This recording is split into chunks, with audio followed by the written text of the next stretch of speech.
I welcome the FBI here. If you notice, Mr. Thompson, with his plea for the FBI and his watchdog group, this city runs the cleanest in this whole county. I guarantee He that. was served a federal subpoena this We morning. did receive a subpoena this morning, and we're going to cooperate 100% with the subpoena. And Most of you who were involved up here, you gaslighted me. You tried to say I was crazy. And now we know that that's not true. And there's a lot of other issues I've been asking about as well.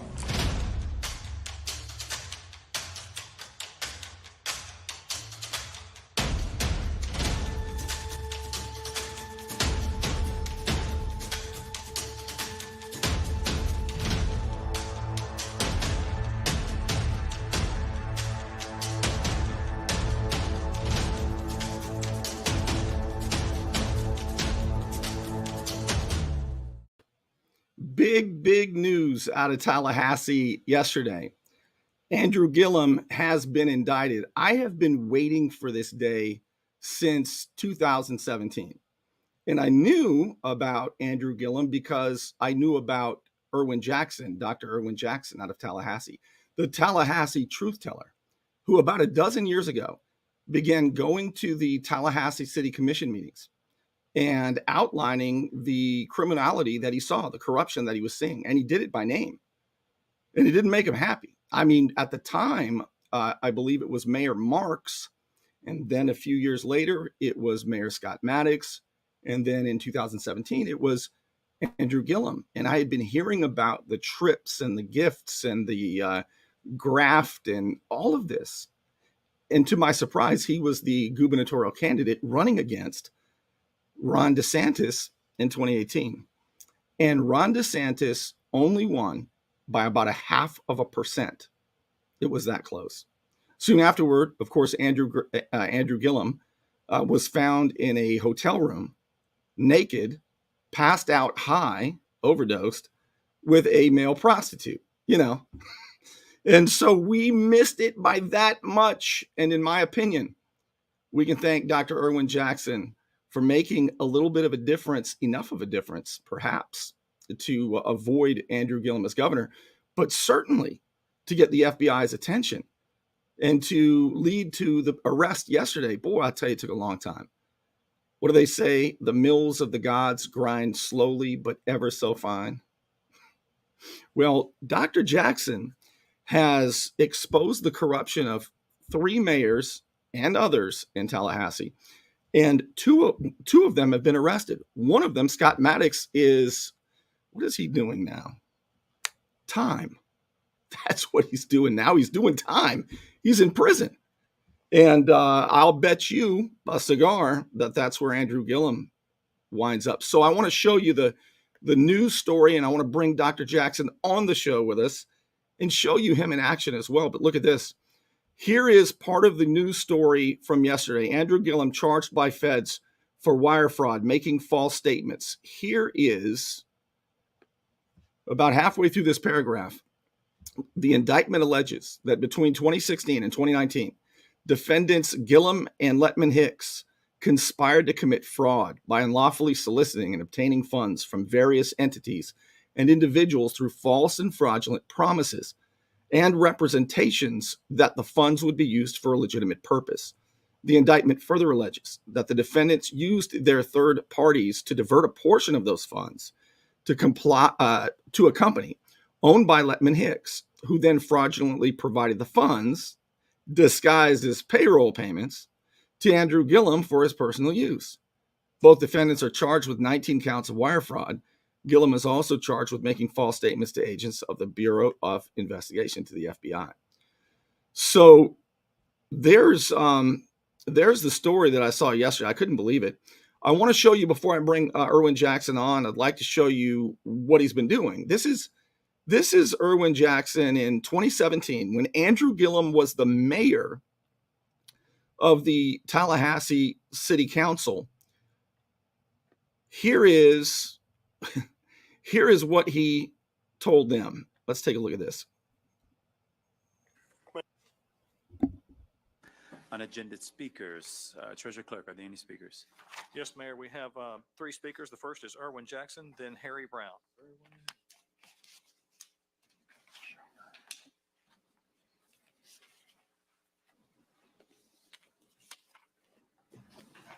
I need some technical assistance. Can we get this paper showing? He's coming. Thank you. There's so many dots, I forgot where the dot's supposed to go.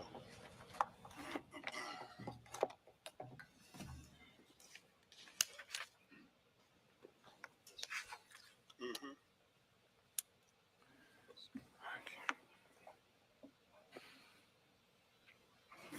That's good. Yep.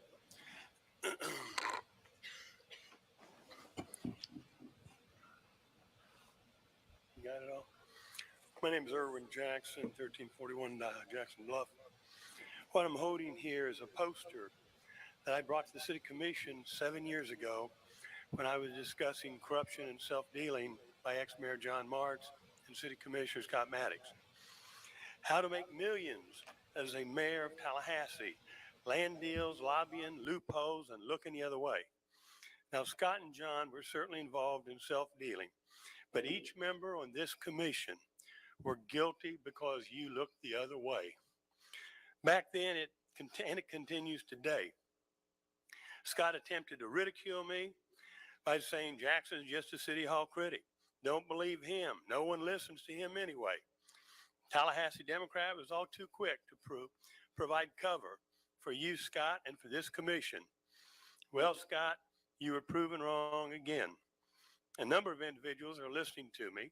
Matter of fact, last week, the FBI called and wanted to thank me for information that I had provided them several months ago.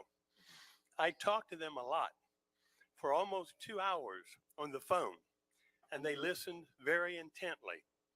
Actually, Scott, you'll be glad to know that you were the focal point of our entire discussion. Furthermore, I learned that the FBI has been monitoring city commission meetings for over 3 years, and they always look forward to my presentation. I was pleased to hear.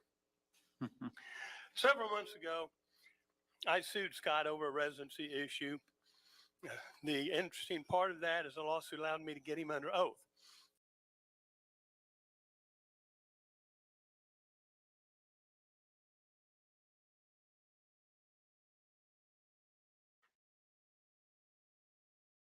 Oh, shit.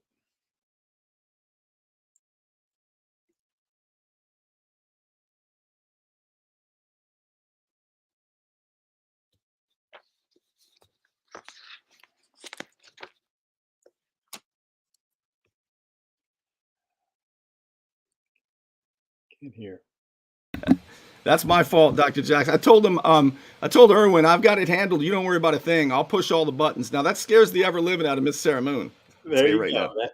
But you're here. You'll catch me fast. So if I mess up, we'll get it right. But long awaited. You've been covering them for 12 years, and you've been waiting for yesterday for a long time with Andrew Gillum.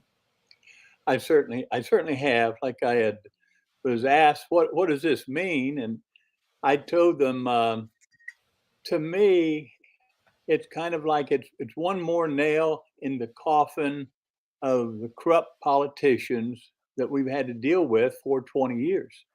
And I don't think we're even halfway through this process.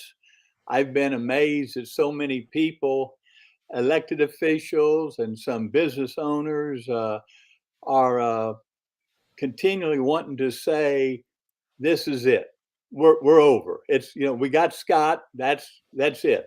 And then you hear it wasn't only Scott, but now Scott and his girlfriend Paige, and then it's businessman JT Burnett, and then Andrew Gillum, and I think there's probably 8 or 10 more. So we're not even halfway there. And I think the charges and crimes, dollar amounts are going to be significantly more in the future.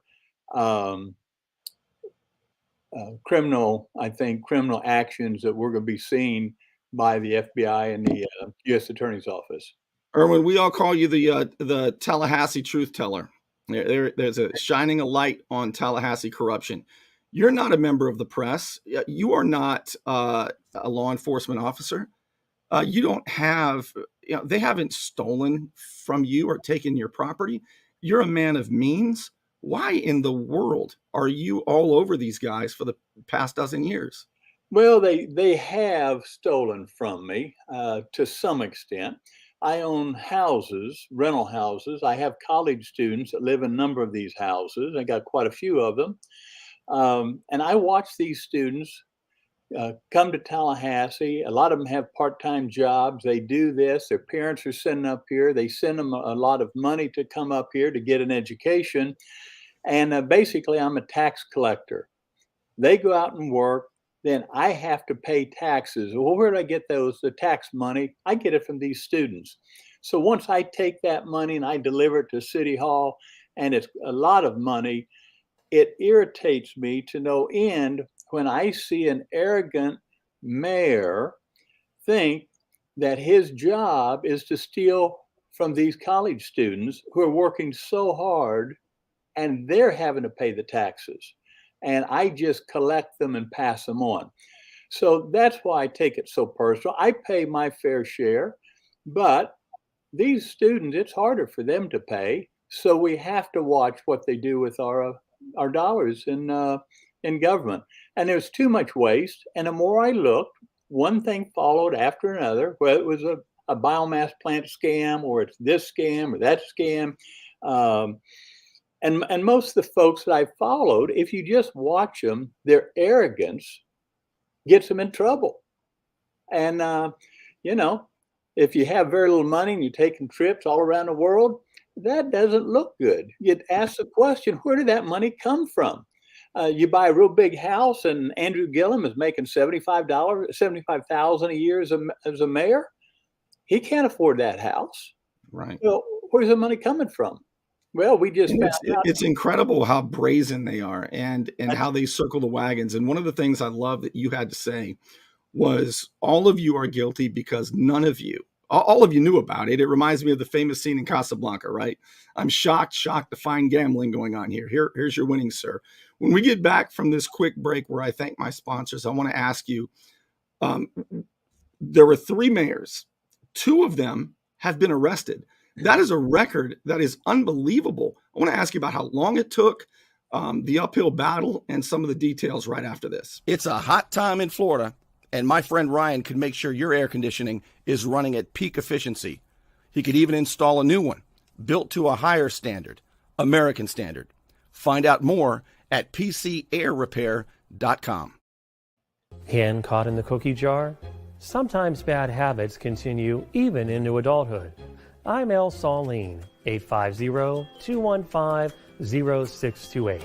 Let me help you.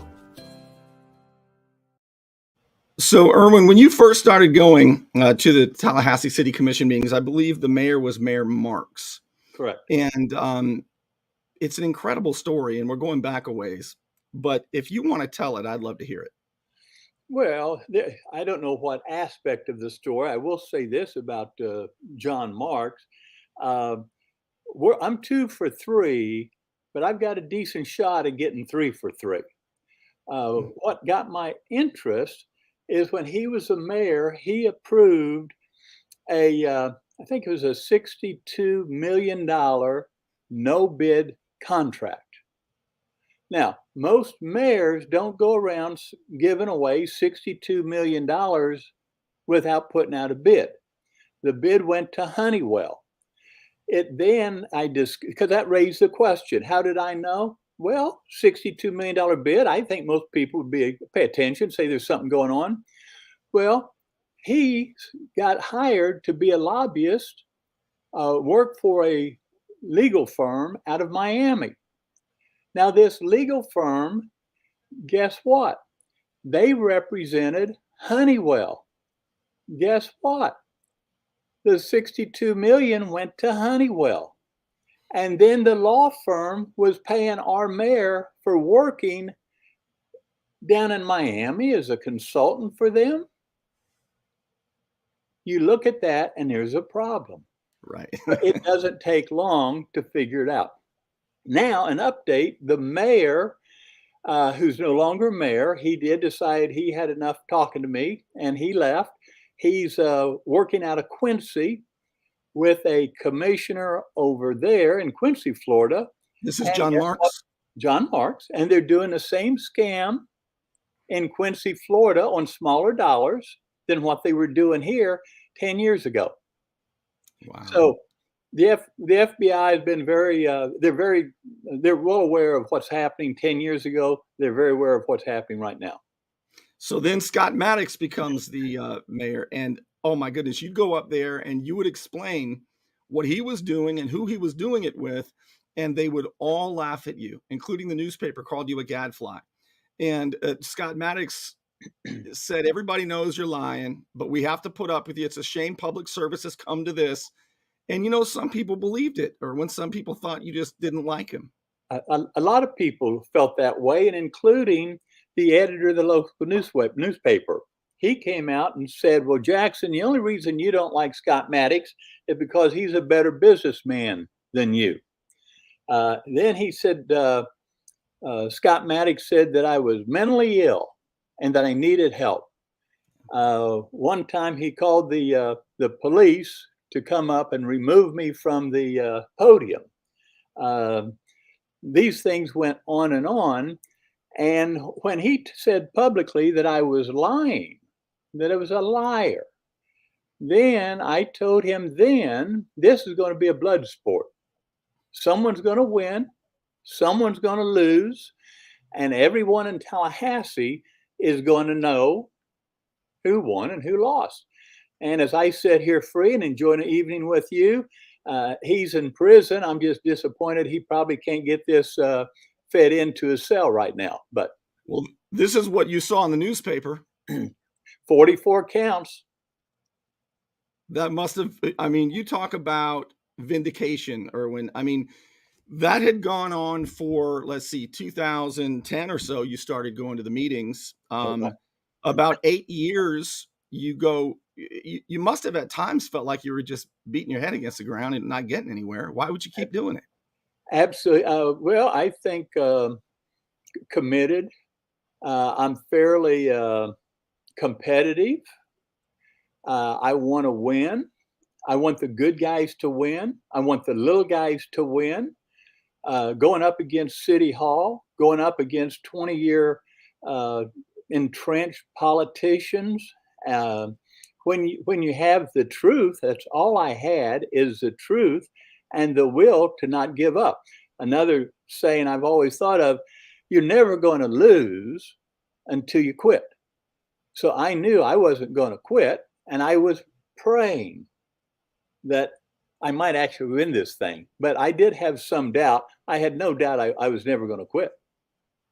You one of the things I really enjoy about you is, in order to do what we do, to not go completely crazy, we've got to have a little fun with it. And when you showed up like this, Erwin, I laughed so hard and kept it for a long time. You also showed up once with a white cowboy hat so the newspaper would know who the good guy is. But tell me about the reaction you got when you wore this shirt.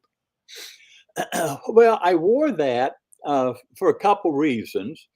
One is Scott Maddox. The FBI would call and they would chat with me, and they wouldn't tell me what to say, but they would say, you know, it would be interesting if someone would ask Scott Maddox XYZ. They didn't say who should ask. They said, or the other way it could be framed as this way, but if they could ask it. So I said, wait a second, let me get an ink pen. I'll start taking notes. So I started writing down certain questions they had wanted me to ask. I told Scott Maddox the FBI was listening. I told them that I was talking with them, some degree of regularity, that I gave them quite a bit of information that they found that was clearly documented. The FBI looked into my past and looked into the document. They didn't believe me when I started talking. They only believed me after they found out the information was accurate. So I decided just to get Scott and the commission off their game plan. I walked in there with the FBI just to let him know the FBI was coming in. And I later found out that the FBI told me and that I was concerned at one point when I was told the couple by couple city police officers that there was discussion about taking pot plants, and the city was going to have these pot plants planted on my properties around town and create a problem for me. At that time, I went to the FBI, shared that with them, and they informed me that I've been a confidential informant. I didn't even know it. I thought I was just trying to help out for a few years. And if anyone at the city level or the sheriff's office tries to arrest me on anything, contact the FBI and they'll resolve the issue. So these city commissioners, they knew they were guilty of what you were saying, but they were all trying to gaslight you, and they were all trying to gaslight the public. And they weren't above working with their friends in the news media to attack your personality and your reputation, your credibility. But they did more than that. And I don't remember the stories, but you and I have talked for a while, and I guess they had.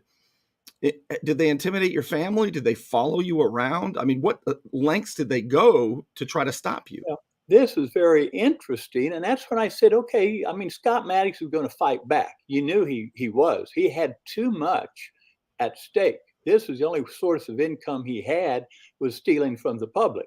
So what they did, unbeknownst to me, I'm sitting here in my office talking to a police officer as a friend. And a worker of mine goes ahead and called and said, there's a homeless person in the bushes.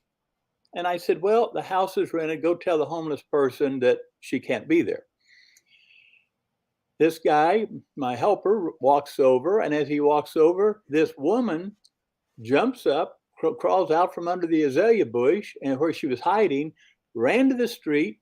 And I was told, jumped in her car and drove away. I said, well, this is not a homeless person. So we hung up, said, I don't know what's, weird stuff happens in my business. So lo and behold, 30 minutes later, the same person calls me up, says, hey, Erwin, the homeless person is over here. And she's got her camera and she's taken pictures of everything around this apartment complex, including me and one of my helpers. I said, now that's the weirdest thing. I circle around the apartment complex, walk up behind her with your camera, taking pictures. Click, click, every step, take another picture. And the last picture was a woman, a ex-city police woman, with her hand held up, trying to block the picture that was my helper was taking. She, come to find out, that was on the front page of the newspaper because they felt they'd really gone too far. And so she was spying and wanted to take pictures of my apartment, people that I employed. My two sons were there. And then that just really rubbed me the wrong way. We went to City Hall the following 2 or 3 days, and come to find out, all 5 commissioners said they knew nothing about it. This surprised them. Well, I don't believe a word of that. And it said, excuse me, they said that the city attorney hired this woman to go out, and they were trying to get some information, and it was really cloudy to me why they needed this information. It had to do with a shed. The little shed that you buy to stick your lawnmower in there. Yeah, some code enforcement violation. It was a code enforcement violation is what they came up with. And that's why she was trapped. And the code enforcement, the violation had nothing to do with Greenbrier. It had to do with a single family house in the other part of town. Yeah.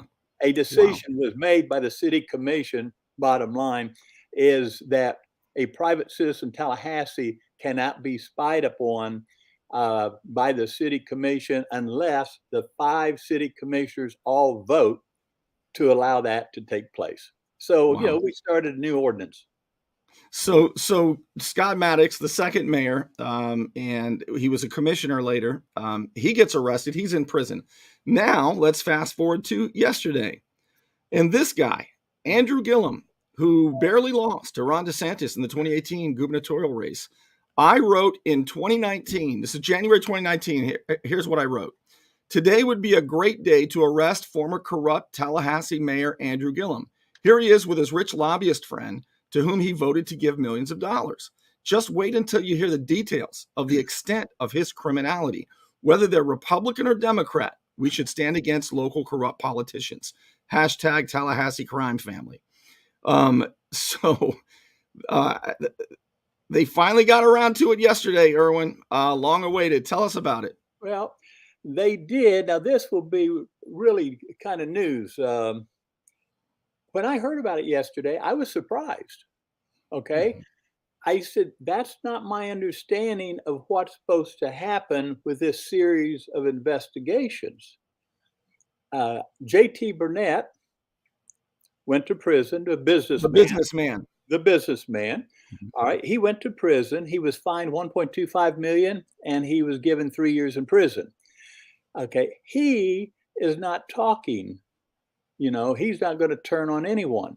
He's willing to serve 2 or 3 years in prison, pay the $1.25 million.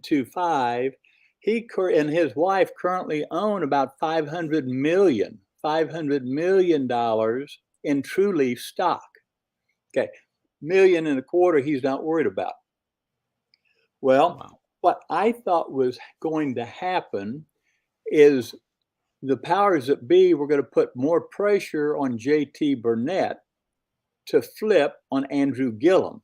And that hasn't happened yet, but that there's a process going on. So I thought that until he flips, they're not going after Andrew. And then lo and behold, they've got Andrew Gillum. And I said, that makes no sense to me until I read the indictment. When you read it, what you find out is Andrew Gillum, the indictment only deals with his actions when he was raising money for his campaign, funneling the money through another corporation to funnel it back to him to help him pay for the big house he bought that he can't afford. Okay. There is the issues that I was and I knew about those, and we had conversations regarding his trips, and I confronted him several times at City Hall. But what I'm waiting for is a guy by the name of Adam Corey, who you showed his picture. Adam Corey, for several months, wore a wire. There's Adam there on your right. He wore a wire for the FBI, and he wore that wire in the mayor's office in all these conversations, dealing with lots of business folks. There are hours and hours, voluminous amount of evidence.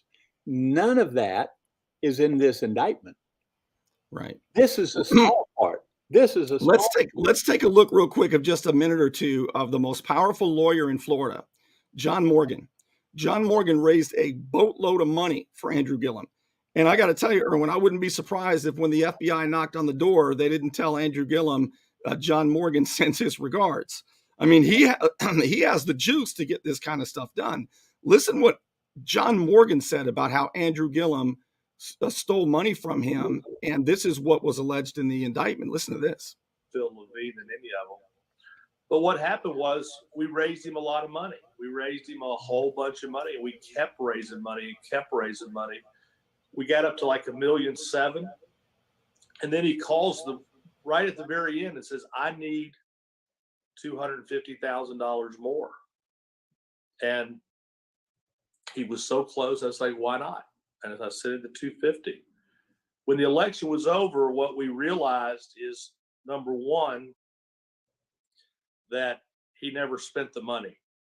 He took the money that he said he desperately needed for a last minute buy, but he never used it. And then one of the excuses he gave me was when I asked for it, I wasn't allowed to use it when I asked for it. And so my response was twofold. One, if you didn't use it, give it back. And if you couldn't use it, definitely give it back. And he decided, and he was going to go out and register 2 million. Remember that promise? 2 million new voters. and he used the money on his legal and himself and traveling around and getting into all sorts of trouble. And at the end of the day, you know, the guy has had a meltdown down there in Miami. And I feel sorry for him because I have a real good idea of what's really going on with Andrew Gillum. And what I would say to Andrew Gillum is until he decides to be true to who he is and what he is, that he'll never find peace.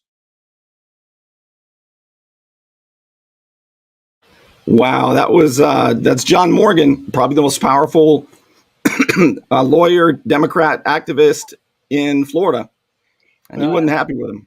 I would say this, I don't really know John Morgan, except he came to Tallahassee shortly after that. And I talked with him and he says, yeah, because I knew who he was, but I was surprised that he knew who I was and the problems I had created his candidate. But he repeated that story. And in the indictment, that's the $250,000 they're talking about. And it was not only 250, but Andrew Gillum kept about $3 million out of the campaign, which he didn't spend.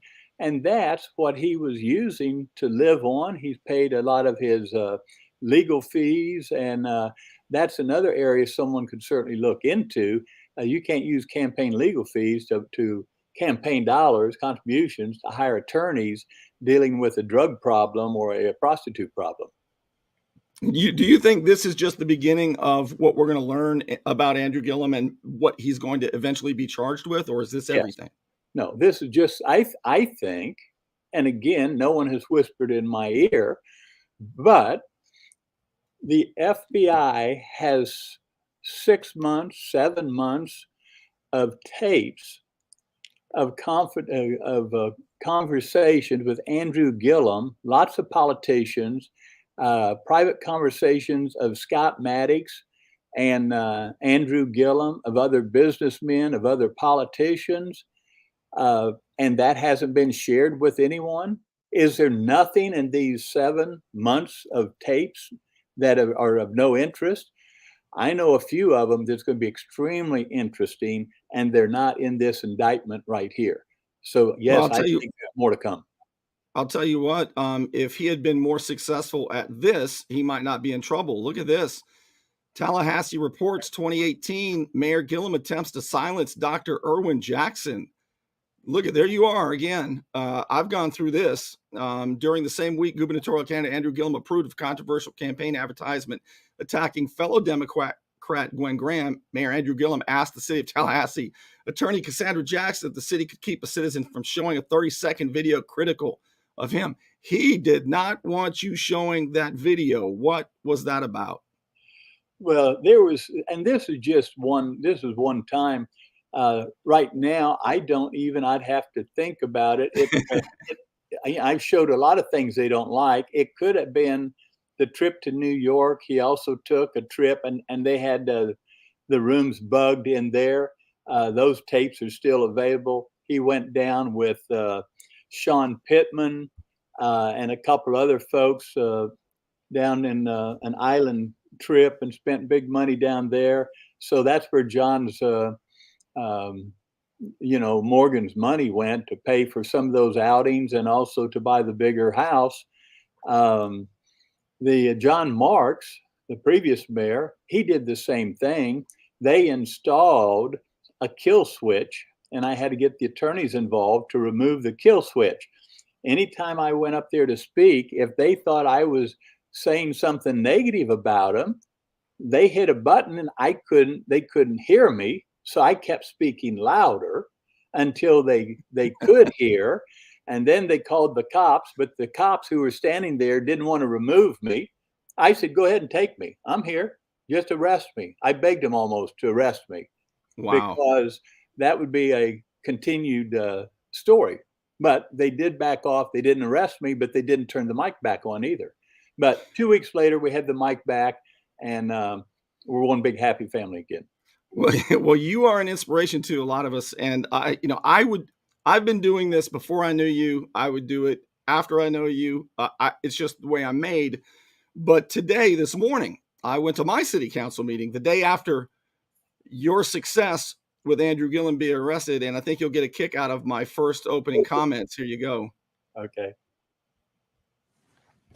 Hello, I'm Bernie Thompson.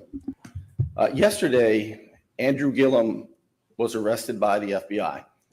Andrew Gillum is the former gubernatorial candidate 2018, and just before that, he was the mayor in Tallahassee.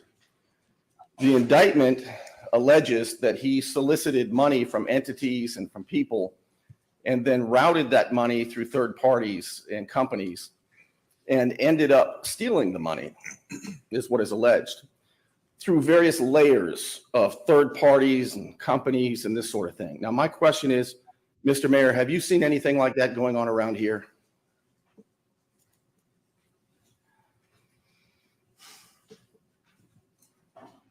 Have you seen any of that going on, Mr. Mayor? Well, it took place, according to the indictment, between 2016 and 2019. You four had to comply with a federal subpoena in 2020. Obviously, we did receive a subpoena this morning, and we're going to cooperate 100% with the subpoena, and we will get all that information over as quickly as possible. So if you believe that 2020 is too long ago and you're off the hook, you may want to take a look at what happened to Andrew Gillum.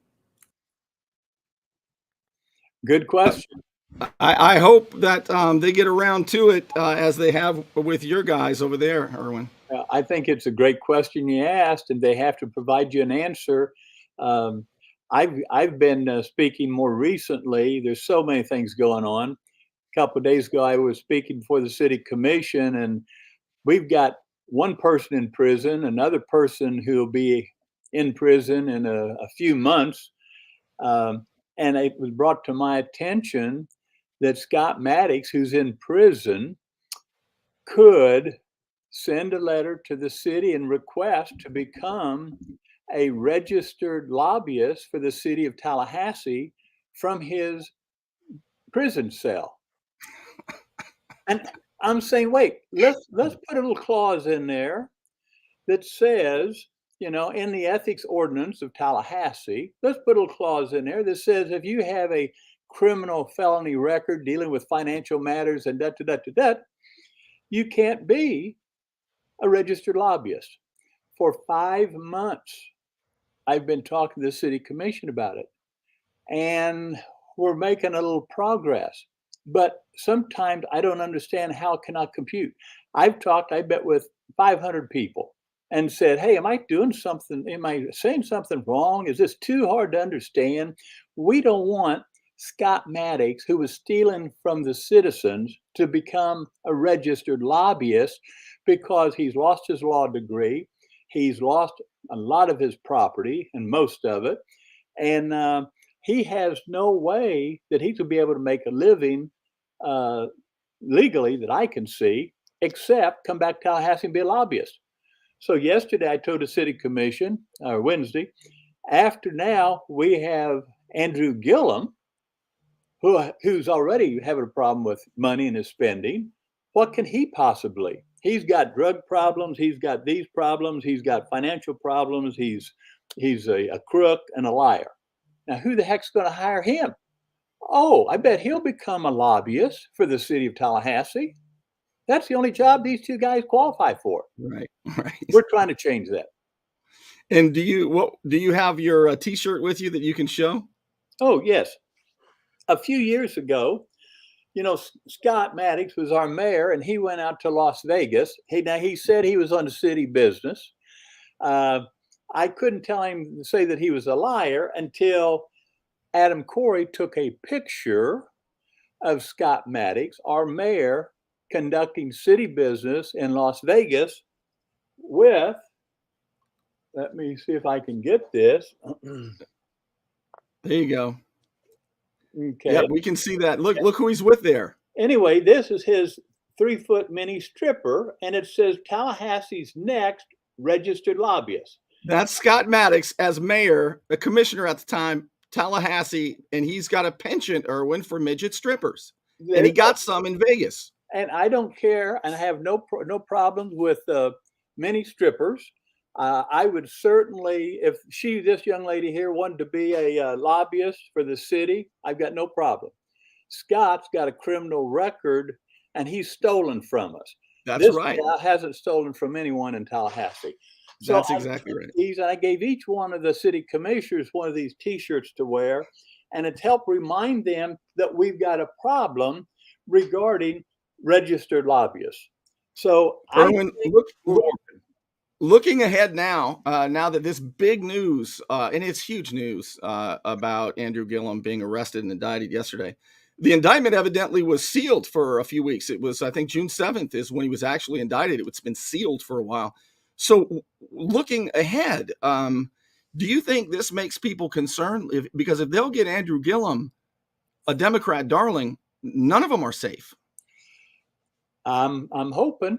If I don't think that John Marks should sleep very well. I don't think Sean Pittman. We heard about all these problems here regarding the campaign and transferring money around.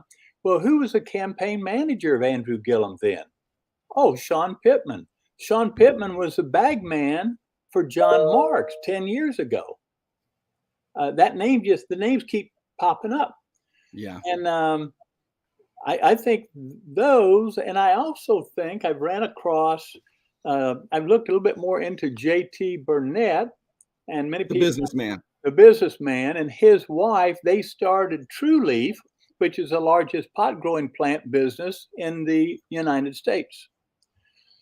And he's in prison now, right? Yes, he's in prison. But I started looking at the numbers, and what I discovered is when they set this corporation up, and it's a little complicated, but the short version, they set up a corporation. They currently own $500 million worth of True Leaf stock. And the partners in this business voted to give her, actually, she owns 22 million shares, and their partners decided to give her about 17 million shares she got for free. Now, there's a lot of money being passed around, and what do you do to encourage someone to give you 17 million shares of anything? I think people are asking some questions about that. So if there's a problem there, then that opens up a whole new can of worms heading in a different direction. Well, I'm fond of this quote, and it certainly applies to you, a little bit less to me, but it inspires me. I think Gandhi said this, but 12 years ago, they ignored you, Erwin. And after that, they laughed at you. And after that, they fought you. And now you're on the last line. I'm on the third line. Isn't that a great quote? Absolutely. Absolutely. And then you win. And that's what it's all about, is protecting my students, protecting their money, protecting the citizens of Tallahassee, and proving to the residents of Tallahassee you can fight City Hall, you can be successful. And as I promised Scott Maddox, I would see his behind in prison. And that's where he's at.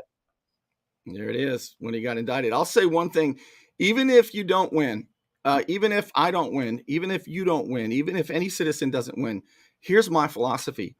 It doesn't absolve us from doing everything we can do every day to make things right, to have honest government, to hold crooks accountable who are stealing from the people and violating public trust.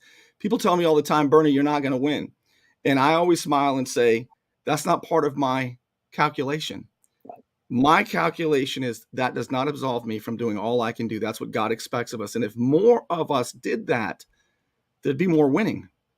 Absolutely. If I had 5 or 6 or 7 people 10 years ago standing up with me, going through this, we'd wrap this up 5 years earlier. Amen. But I couldn't find 5 people. I couldn't find one person. They had jobs. They didn't want to get shot at. There was no win for them. Yeah. Well, there's no win for me. I've spent almost $200,000 in legal fees. and professional fees over the last 12 years. So hopefully my wife's not watching your show, but that's another issue I have to deal with. Well, Erwin, I just want to thank you and everybody. I know Linking Arms wants to thank you for all you do. And we'll keep doing our part here in Bay County as Very we good. watch you in Tallahassee. It'll work. As long as you don't give up, it'll work. I All appreciate right, it. Erwin, thank you. I look forward to talking to you again. Thank you so much. All right. How about that? Dr. Erwin Jackson. It's always so great to talk to him. I want to see your comments. Jody, no, they actually did one time, Jody. They actually did cut off my mic one time. Thank you, Sharon. I love that. Our local truth rumbler. I love when you call me that. Yeah, Erwin, great job. Frank, don't forget Nikki Fried's boyfriend got a bit. Yeah. Oh, wow. That's right. That's right. Thank you so much, Ted. All right. I just want to say thank you for being here. And I was looking forward to tonight's show because I knew it would be such great stories. If you missed any of Erwin's stories, I hope you'll go back and take a listen. Right now I want to give a thanks to those who allow me to do this, my sponsors. Thank you. Don't let back pain and neck pain get you down. Find relief at Brown Chiropractic Center on St. Andrews Boulevard in Panama City. Dr. Sherry Brown helps people heal naturally with chiropractic adjustments and deep tissue massage. Call 769-3777. You want to look good? You want to feel good? Little John's Big and Tall is where it's at. Right across the street from Sky's Pizza Pie, 5700 North Davis Highway. You can find out more online at littlejohnsbigandtall.com. He's also a member of the iTex trading community, where your iTex dollars are welcome. And if you want to support my efforts, here's how you can do it: by becoming a patron, like giving a tip every month as little as $5. Patreon.com/Bernie Thompson is how you can do that. Patreon.com/Bernie Thompson. It's anonymous. It's easy, and you can quit at any time. And I hope that you'll link arms and help support my efforts. As always, I want to thank the Unknown Patriot for supporting the show as well. We're making progress, and I'll tell you that they weren't real comfortable at the city council meeting today, and that always makes me happy when they're not real comfortable at the city council meeting. Thank you for being with me, and I'll be back soon with more.